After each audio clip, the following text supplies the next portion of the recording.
Hi, I'm Joanne Sue. I'll be attending Washington University in St. Louis and majoring in biology. Hi, I'm Maddie Dominici. I will be attending Stanford University in the fall and majoring in education. Hi, my name is Johnny Way. I will be attending Duke University in the fall and majoring in chemistry. Our teachers are Mrs. Amy Maddox and Mrs. Jane Schaefer. We are seniors representing Vestavia Hills High School, and we're very excited to be here today. Okay, awesome. Okay, and this is Unit 4, right? 5. 5. Oh, okay. Just checking to see if you're awake. Okay. Unit 5, question number 3. We need procedures that translate the values of the Fourth Amendment with its warrant requirement into a new technological context. Do you agree or disagree with this claim by a legal scholar? Why? What values are inherent in the Fourth Amendment and why are they important? Some scholars argue that government can use surveillance data collection and data mining technologies for good purposes, such as keeping America safe from terrorist attacks, preventing crime, and delivering social services.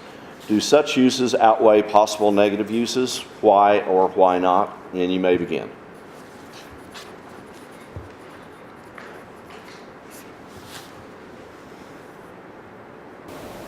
Obvious crimes in progress don't require warrants. These words of John Tyson Jr., commander of Alabama's task force on illegal gambling, justified the warrantless raid of a bingo hall in South Alabama.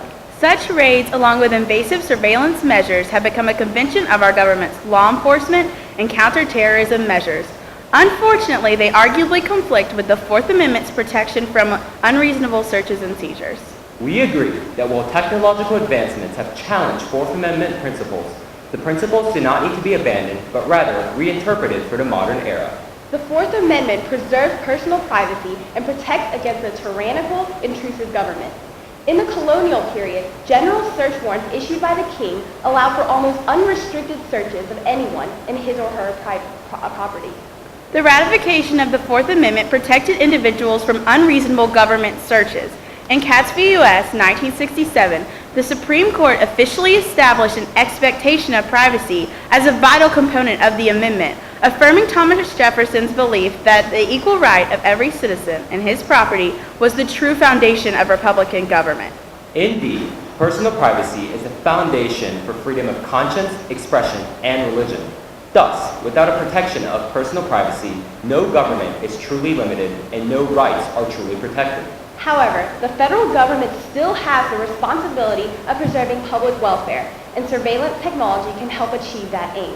When national security is at risk, the state can require some privacy rights to be limited for the common good, as with the passage of the Patriot Act following the 9/11 attacks. Data collection quickly became vital to preventing future terrorist threats. For example, the Christmas Day bomber could have easily been caught had intelligence been properly analyzed. Additionally, the federal government distributes social services and collects private information to monitor the progress of its various welfare programs. Tracking federal aid dollars and gathering statistics helps measure the effectiveness of social safety nets. Yet these social benefits do not outweigh the intrusive nature of national surveillance, as drawing the line between serving the common good and overstepping personal liberties is exceedingly difficult. With so much personal data available to it, the government can easily conduct searches on any individual. Recent government surveillance conduct has caused public outrage, such as Bush's authorization of warrantless wiretappings by the NSA. Although the ACLU challenged the legality of the program, the Sixth Circuit Court of Appeals ruled in ACLU v. NSA in 2006 that the ACLU had no standing for the lawsuit, and the Supreme Court refused to hear an appeal. For now, the constitutionality of warrantless wiretapping remains unclear. Also, technological improvements have complicated what constitutes privacy. The legal interpretation is considered as the right to personal autonomy as defined by society.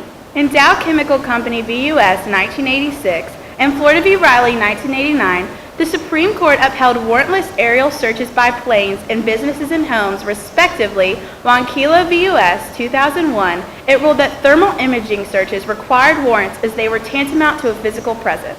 However, imaging technology has become clearer and cheaper since the 80s. As aerial searches become more revealing, it could render the interpretation of privacy useless. Without redefining the standards of privacy, rapid development of surveillance technology can present significant Fourth Amendment concerns. National security threats and technological advancements have visibly eroded the Fourth Amendment's protection of privacy. However, the heart of the amendment still beats under the myriad warrant requirements. The Fourth Amendment remains a crucial bulwark against arbitrary government and tyranny. As stated by constitutional scholar Akil Reed-Amar, the core of the Fourth Amendment is neither a warrant nor probable cause, but reasonableness. So long as it can keep the government accountable, the Fourth Amendment needs no life support. Thank you. We're now ready for questions. So what are private acts for the common good? What, is that good for the individual? The common good would refer to the public welfare. For example, when you take national security with the terrorist attack, this would be a prime example of when the government has the authority to step in and necessarily limit the privacy of maybe some individuals in order to protect the nation as a whole. Who makes that decision?